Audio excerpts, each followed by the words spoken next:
দিনাজপুরের পার্বতীপুর ভবানীপুর গ্রাম দুপুর 1:17 মিস্ত্রি রহমত আলী সাবমার্সিবল পাম্পের পাইপ নামাচ্ছেন 40 ফুট 50 ফুট 60 ফুট।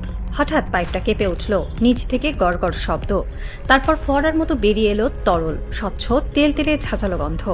রহমত আলীর নাকে ধাক্কা দিল চেনা গন্ধটা, কেরোসিন। সে চিৎকার করে উঠল, তেল তেল বাইর হইছে।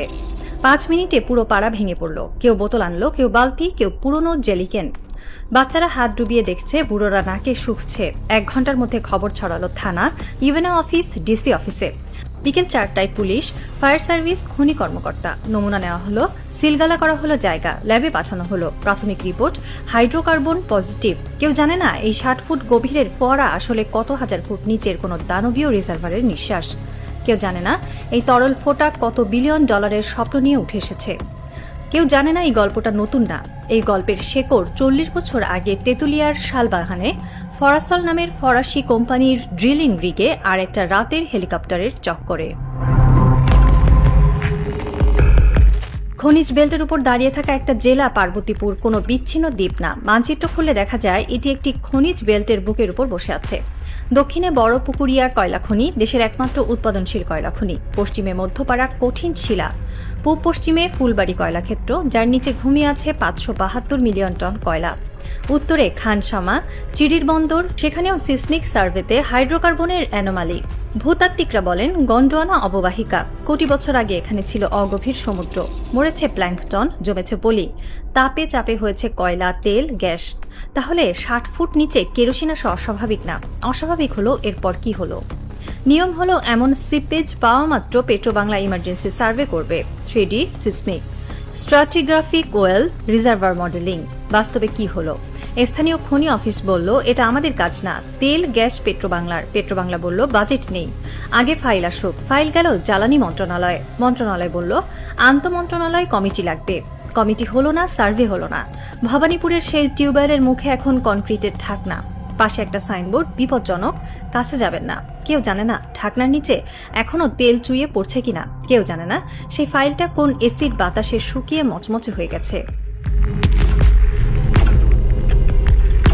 এবার উত্তরে চলুন। পঞ্চগড়, তেঁতুলিয়া, শালবাহান মৌজা। 1986 সাল, স্বাধীনতার 15 বছর পর বাংলাদেশ ভূতাত্ত্বিক জরিপ অধিদপ্তর প্রথমবার বড় স্কেলে অয়েল সার্ভে শুরু করে। স্যাটেলাইট ইমেজ, অ্যারোম্যাগনেটিক, গ্রাভিটি সব রিপোর্ট বলছে এখানে কিছু আছে। 1987 সালে সরকার ফ্রান্সের ফরাসল কোম্পানিকে আনলো। চুক্তি 2 বছর, 5000 পয়েন্টে সিসমিক। ফরাসল ড্রিল করলো, ডাটা নিল, প্রসেস করলো প্যারিসে। 1988 জানুয়ারিতে রিপোর্ট এলো ঢাকায়। শালবাহানের 900 মিটার নিচে multi stacked reservoir, petrol, octane, kerosene, commercial. সরকার নড়ে বসল। 1988 থেকে 1989 বাজেটে বরাদ্দ 35 কোটি টাকা। তখন চালের কেজি 10 টাকা। 35 কোটি মানে আজকের 3500 কোটি টাকা। ফরাসল 8000 ফুট গভীরে 12 ইঞ্চি ব্যাসের প্রোডাকশন অয়েল খুঁড়ল, কেসিং বসালো, ক্রিসমাস ট্রি বসলো। 10 এপ্রিল 1988 রাষ্ট্রপতি হোসেন মোহাম্মদ এরশাদ নিজে এসে সুইচ টিপলেন। ফ্লেয়ার স্ট্যাকে আগুন জ্বলল। পত্রিকায় হেডলাইন, উত্তরে তেলের সন্ধান, নতুন দিগন্ত। 7 দিন পর ভোররাতে একটি হেলিকপ্টার এলো, 3 বার চক্কর দিল, লাল সবুজ চক্র। ভারতীয় বলে স্থানীয়দের দাবি। তার 48 ঘন্টার মধ্যে অদৃশ্য ফোন, কাজ বন্ধ। ফরাসলকে বলা হলো প্যাক আপ। এরপর 3 রাত ধরে খনি মুখে ঢালা হলো পাথর, সিমেন্ট, গলিত সীসা। পেট্রোলিয়াম ইঞ্জিনিয়ারিংয়ে একে বলে প্ল্যাগ অ্যান্ড অ্যাবান্ডন, অর্থাৎ এই কূপ আর কোনোদিন খোলা যাবে না। 35 কোটি টাকা, 8000 ফুট ড্রিলিং, ফ্লেয়ারের আগুন, সব কবর হলো 300 ফুট কনক্রিটের নিচে। কেউ জানে না কেন। ফাইলে লেখা কারিগরি ত্রুটি, কিন্তু কারিগরি ত্রুটি থাকলে ফ্লেয়ার জ্বলে কিভাবে? শালবাহান থেকে ভারতের জলপাইগুড়ি জেলার রাজগঞ্জ থানা মাত্র 5 কিলোমিটার। মাঝখানে কাঁটাতার। ভূগর্ভে কাঁটাতার নেই। তেলের রিজার্ভার সীমান্ত মানে না, এটা কমন পুল। আপনি এক পাশে পাম্প বসালে অন্য পাশের তেলও টেনে আনে, একে বলে ড্রেনেজ। 1990 সালে রাজগঞ্জের জমিদার পাড়ায় ONGCর রিগ বসালো।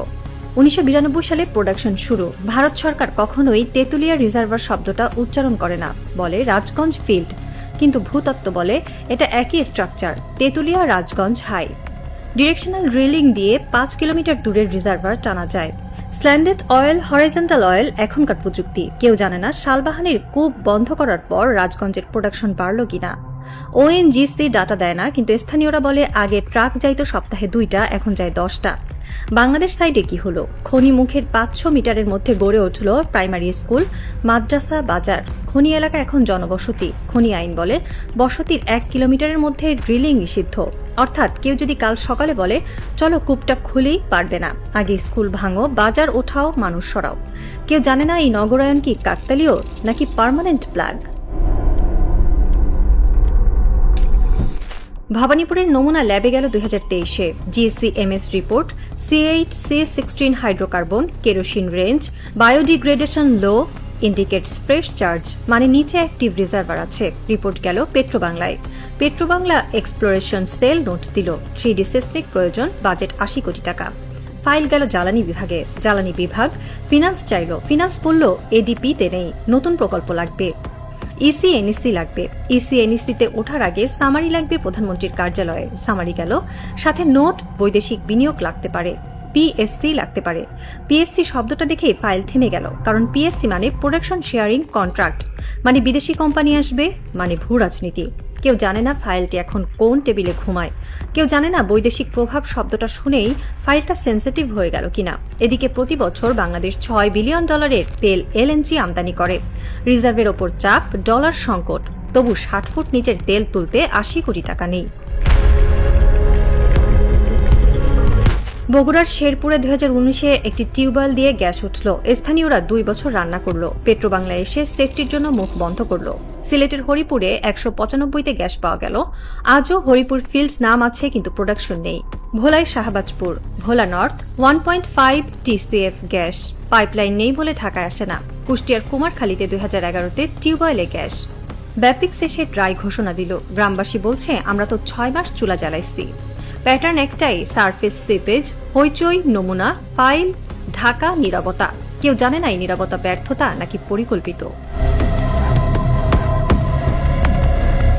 বিপি এর স্ট্যাটিস্টিক্যাল রিভিউ বলছে বাংলাদেশের প্রমাণিত তেল রিজার্ভ শূন্য, গ্যাস 10 TCF এর নিচে। অথচ USGS 2001-এর রিপোর্ট বেঙ্গল বেসিনে 32 TCF undiscovered gas. Norwegian company DNO 2014-তে বলেছিল উত্তরবঙ্গে 2 বিলিয়ন ব্যারেল অয়েল ইকুইভ্যালেন্ট থাকতে পারে। যদি 2 বিলিয়ন ব্যারেলের 10% তোলা যায়, 200 মিলিয়ন ব্যারেল। ব্যারেল $85 ধরলে $17 বিলিয়ন। পদ্মা সেতুর খরচ 3.8 বিলিয়ন, মানে 4টা পদ্মা সেতু। এই টাকা দিয়ে কি হতো? ডলার ক্রাইসিস থাকতো না, LNG আমদানি লাগতো না, লোডশেডিং থাকতো না। তাহলে তুলছি না কেন? উত্তর 3টে। 1, প্রযুক্তি, আমাদের ডিপ ড্রিলিং রিগ নেই, হরাইজন্টাল ড্রিলিং নেই, ফ্র্যাকচারিং নেই।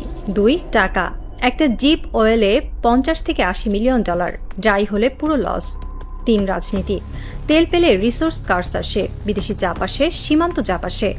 না তোলাই সেফ, এই ডক্ট্রিন অনেক দেশে আছে, কেউ জানে না বাংলাদেশ কোন ডক্ট্রিনে চলছে। রাত 12টা 4 মিনিট, সচিবালয়ের জ্বালানি বিভাগ, 6 তলার কর্নার রুম, টেবিলে ফাইল, ওপরে লেখা Bhabanipur seepage 3D seismic proposal. স্টিকারে লাল কালিতে আর্জেন্ট, স্টিকারের তারিখ 17 মাস আগের। জানালার বাইরে বিজয় সরণি, ল্যাম্পপোস্টের আলোয় ফাইলটার উপর ছায়া পড়ে। ছায়াটা দেখতে তেলের ফোঁটার মতো। একই সময় তেঁতুলিয়ার শালবাহানে 35 বছর আগে ঢালাই করা খনিমুখের ওপর শিশির পড়ছে।